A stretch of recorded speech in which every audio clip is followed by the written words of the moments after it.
দেখতে ভীষণ লোভনীয় লাগছে, তাই না? আজকে বানিয়েছিলাম চিকেন দম বিরিয়ানি। তোমরা হয়তো অনেকেই ভাবছো আমি এই গরমের মধ্যে কেন বিরিয়ানি বানিয়েছি। চলো তোমাদের সঙ্গে রেসিপি এবং গল্প ২ টাই শেয়ার করছি। আসসালামু আলাইকুম। কেমন আছেন সবাই? আশা করি সবাই ভালো আছেন, সুস্থ আছেন। সুরাইয়া নিহাজ ফ্যামিলি ব্লগে সবাইকে স্বাগতম জানিয়ে শুরু করছি আজকের ব্লগটি। এখানে আমি বড়, বড় করে টুকরা করে ৫ পিস চিকেন নিয়েছি। এটা অবশ্যই দেশি মুরগি। আর নিয়েছিলাম এখানে প্রয়োজনীয় মসলা মানে আদা রসুন পেস্ট, তারপরে হচ্ছে জিরার গুঁড়া, ধনিয়ার গুঁড়া, গরম মসলার গুঁড়া। নিয়েছিলাম সামান্য হলুদের গুঁড়া আর মরিচের গুঁড়া। এখানে আমি বাটার মিল্ক বানিয়েছিলাম। এটা লেবু আর দুধ দিয়ে বানিয়েছিলাম পানির মধ্যে মিশিয়ে। বিরিয়ানি রান্না করার জন্য মোস্ট ইম্পর্টেন্ট হচ্ছে টক দই। আমি এখানে টক দই ইউজ করব না। আজকে চিকেনটা বাটার মিল্ক দিয়েই করব, এই জন্য বাটার মিল্ক বানিয়ে নিয়েছি। এখন সম্পূর্ণ বাটার মিল্কটা দিয়ে দেবো চিকেনের মধ্যে, দেন এটাকে ভালো করে মিশিয়ে নেব।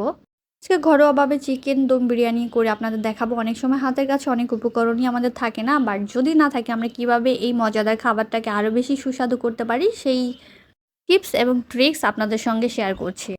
খুব ভালো করে এটাকে আমি মিশিয়ে নিচ্ছি মশলার সাথে, বাটার মিল্কের সাথে মিশিয়ে দেন এটাকে আমি ২০ মিনিটের জন্য ঢেকে রেখে দেবো আলাদা করে। নর্মালি আরও বেশি সময় রাখতে পারলে ভালো, ৩০ থেকে ৪০ মিনিট, বাট আমি আজকে ২০ থেকে ২৫ মিনিটের মতো রাখবো, দেন রান্নায় চলে যাচ্ছি। তো এই তো সরাসরি চলে এসেছি রান্নাঘরে। আজকে আমি কেন ওই চিকেন দম বিরিয়ানি বানাচ্ছি গরমের মধ্যে সেই গল্প আপনাদের সঙ্গে শেয়ার করতে করতে রান্নাটা করে নিই। মেরিনেট করা চিকেনটাকে আমি চুলায় বসিয়ে দিয়েছি, আর অবশ্যই এটার মধ্যে আমি তেল আর হচ্ছে পেঁয়াজ মিশিয়ে নিয়েছিলাম, মানে ওই জায়গাটা স্কিপ হয়ে গিয়েছে। আমার হাজব্যান্ড গ্রামে গিয়েছে তার ফ্রেন্ডের বিয়ে খেতে। আমাদের ইনভাইট ছিল প্রত্যেকের, মানে আমার, ইভেন আমার মেয়ের, আমাদের সবার ইনভাইট ছিল, বাট এত গরমের কারণে যাওয়ার মতো আমরা সাহস করিনি। আমি আজকে পুরো চিকেনটাকে কিন্তু ঢেকেই মানে কষিয়ে নেব। আমি এখানে একটু পানি ইউজ করিনি। বাটার মিল্ক থেকে যে পানিটা বের হয়েছে ওই পানিটা দিয়ে আমি দমে চিকেনটাকে একদম সিদ্ধ করে নেব। দেখেন ১৫ মিনিট পরে আমার চিকেনটা কিন্তু প্রায় হয়ে গিয়েছে মনে হচ্ছে।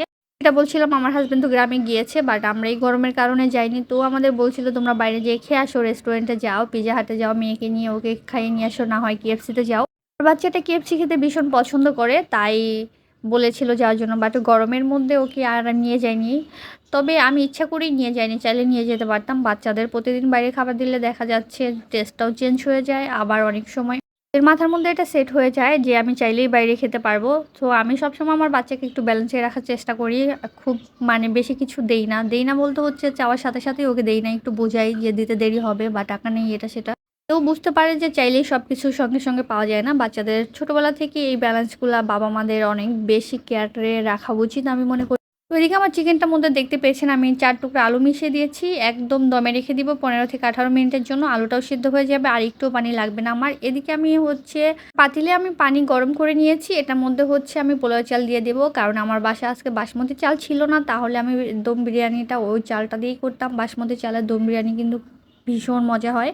বাট আজকে আমি এটাকে পোলাওয়ের চাল দিয়েই করব। তো ফুটন্ত পানিতে দিয়ে দিয়েছি। এটাকে আমি 95% এর মতো একদম কুক করে নেব। 95% না, 92% এই টাইপের করব, যাতে বাকিটা আমার বিরিয়ানির দমে রাখলে হয়ে যাবে।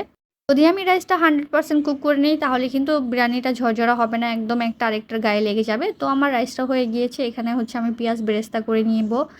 বিরিয়ানির জন্য মেইন পার্ট হচ্ছে পেঁয়াজ বেরেস্তা, এটা তো মাস্ট লাগবেই। আমার কিন্তু ভীষণ পছন্দ পেঁয়াজ বেরেস্তা। আমি পোলাও, রোস্ট, মজার মজার খাবার যখন বানাই আমি অবশ্যই ট্রাই করি একটু বেরেস্তা দেওয়ার জন্য।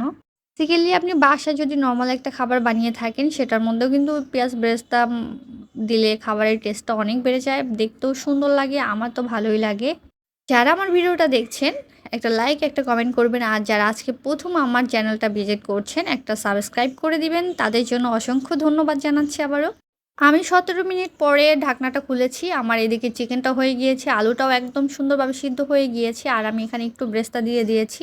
আপনাদের একটা ট্রিক্স বলি, সেটা হচ্ছে ব্রেস্তা নরমালি কিন্তু অনেকে আগেই দিয়ে দেয়, আগে দিয়ে দিলে হচ্ছে ব্রেস্তাটা গলে একদম ঝোল হয়ে যায়, বাট এই টাইমটাতে দিলে চিকেনটা দারুণ একটা ফ্লেভার আসে। যেহেতু দম বিরিয়ানি বানাচ্ছি, আমার ওই কড়াইটা ছোট ছিল, তাই আমি আমার কড়াইটা চেঞ্জ করে নিয়েছি, এটার মধ্যে আমি বিরিয়ানি বানাবো। তো আমি সুন্দর করে চিকেনটাকে উল্টে পাল্টে রেখে দিয়েছি, চুলার আঁচটা কমিয়ে দিয়েছি, এটা আর কুক করব না। এখন এটার মধ্যে আমি সরাসরি রাইসটাকে অ্যাড করে দেব।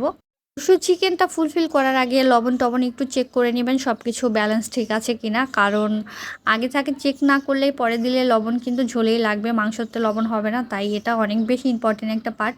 তো আমি রাইসটা সব পুরাটাই দিয়ে নিচ্ছি। আমি একটা জালির মধ্যে পানিটাকে ঝরিয়ে নিয়েছিলাম।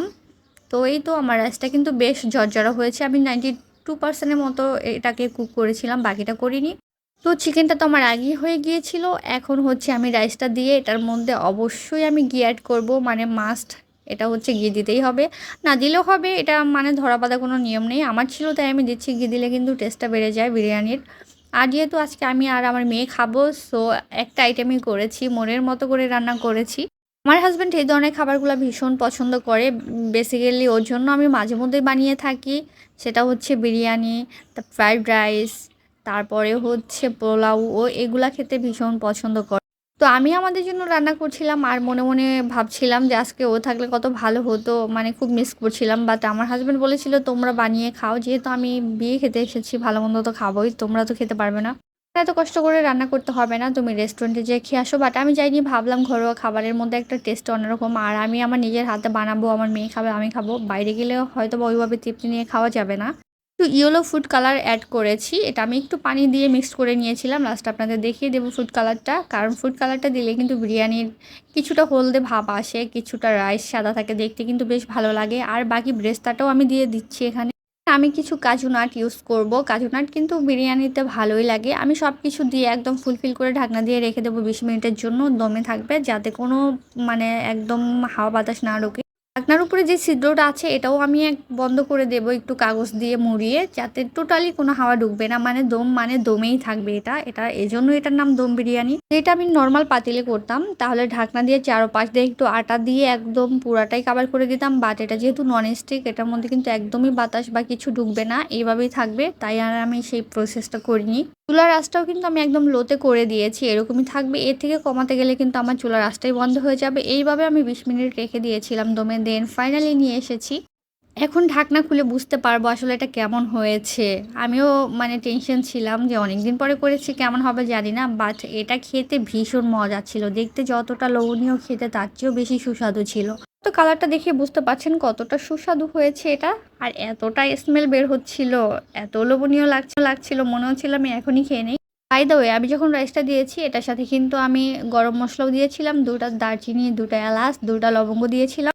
আর 3-4 টুকরা কাঁচামরিচ তো আমি চিকেনের সাথেই দিয়েছিলাম, সেই কথাটা বলতে স্কিপ করে গিয়েছি, বাট আপনারা হয়তো দেখেছেন সবাই। আমি হয়তো তাড়াহুড়োর কারণে অত ভালো করে পিক নিতে পারিনি, ক্যাপচার করতে পারিনি, বাট এটা দেখতে যেরকম ঝরঝরা হয়েছিল, মানে একদম ড্রাইও না আবার হচ্ছে ভেজাও না। বিরিয়ানি কিন্তু একদম ড্রাই হয়ে গেলে খেতে ভালো লাগে না, আবার একটু মানে ভিজা ভাব থাকলেও কিন্তু হাতের সাথে লেগে যায়, ভালো হয় না। পারফেক্ট একটা টেক্সচার আনা বিরিয়ানিতে কিন্তু খুব ইম্পর্টেন্ট, না হয় কিন্তু পুরো খাবারটার বা স্বাদই অন্যরকম হয়ে যায়। আমি তুলছিলাম আর ভাবছিলাম আমি এখনই খেয়ে নিই, বাট আগে আমি আর বাচ্চাকে খাওয়াবো, আমার বেবিকে খাইয়ে ঘুম পাড়িয়ে দিব, যেহেতু দুপুরবেলা ও ঘুমায়। ওর মানে এটা রুটিন করে দিয়েছি আমি, দুপুরেও একটা ঘুম দেয়, তাই এখন যদি ওকে না খাওয়াই ওর ঘুমের দেরি হয়ে যাবে। ওকে খাইয়ে ঘুম পাড়িয়ে দিয়ে দেন আমি খাবো, তাই ঢাকনা দিয়ে ঢেকে রাখছি যাতে গরমই থাকে। বাট এখন তো আমি চলে এসেছি খেতে, এর মধ্যে আমার বাবুকে খাইয়ে ঘুম পাড়িয়ে দিয়েছি। এখানে আমি একটু সালাড করে নিয়েছিলাম আমার জন্য, আর এই তো আমি খেতে বসে গিয়েছি। অ্যাকচুয়ালি আমার খেতে মন চাচ্ছিল না, আমার হাজব্যান্ডকে ভীষণ মিস করছিলাম, ও ভীষণ পছন্দ করে। ওকে আসলে এত বেশি মিস করছিলাম আমি বোঝাতে পারবো না। আমি কোনো মজার খাবার ও না থাকলে বাসায় কখনোই বানাই না। নর্মালি ও বাসার বাইরে থাকলে আমি যা থাকে তাই খেয়ে নেই। ট্রাস্ট মি, এই প্রথম আমি আমার হাজব্যান্ডকে ছাড়া এত মজার একটা খাবার বানিয়ে খাচ্ছি। আমার একদমই মুখে যাচ্ছিল না, বাট কিছু করার নেই, বানিয়েছি যখন খেতেই হবে। তো এই তো আমি খাবারটা নিচ্ছিলাম আর একটু মানে চ্যাটিং করছিলাম, মেবি না কি করছিলাম ভুলে গেছি। তো ফাইনালি আমি খেতে বসে গিয়েছি। তো সালাড খেতে আমি সবসময় নর্মালি ভুলে যাই, আমার সামনে লেবু কাটা থাকলেও আমি লেবু নিতে আমি সবসময় ভুলে যাই। তো আজকে কিন্তু মিস হয়নি, আজকে নিয়ে নিয়েছি, এখন খাবারটাকে খাবো। আমি কিন্তু আগে একটু টেস্ট করে নিয়েছিলাম আমার বেবিকে খাওয়ানোর সময়, এত মজা হয়েছে, আমি আমার নিজের প্রশংসা নিজে করছি না, বাট সত্যিই খুব মজা হয়েছিল বিরিয়ানিটা। থাকা অল্প উপকরণ দিয়ে চাইলে আপনারাও বানিয়ে নিতে পারেন এরকম মজাদার বিরিয়ানি। শুধু বাচ্চারা নয়, বড়রাও হাত চেটেপুটে একদম খেয়ে নেবে। আমি তো আজকে পেট ভরে অনেকটা খেয়ে নিয়েছিলাম। তো আজকের রেসিপিটা আমার কেমন হয়েছে কেউ কমেন্ট করে জানাতে ভুলবেন না। আশা করি সবার ভালো লাগবে। কারো যদি একটু উপকার আসে বা কেউ যদি এভাবে ট্রাই করে থাকেন, অবশ্যই আমাকে কমেন্ট করে জানাতে পারেন। বাই দ্য ওয়ে, সবাই ভালো থেকো। আজকের ব্লগটা এখানেই শেষ করছি। আল্লাহ হাফেজ সবাইকে।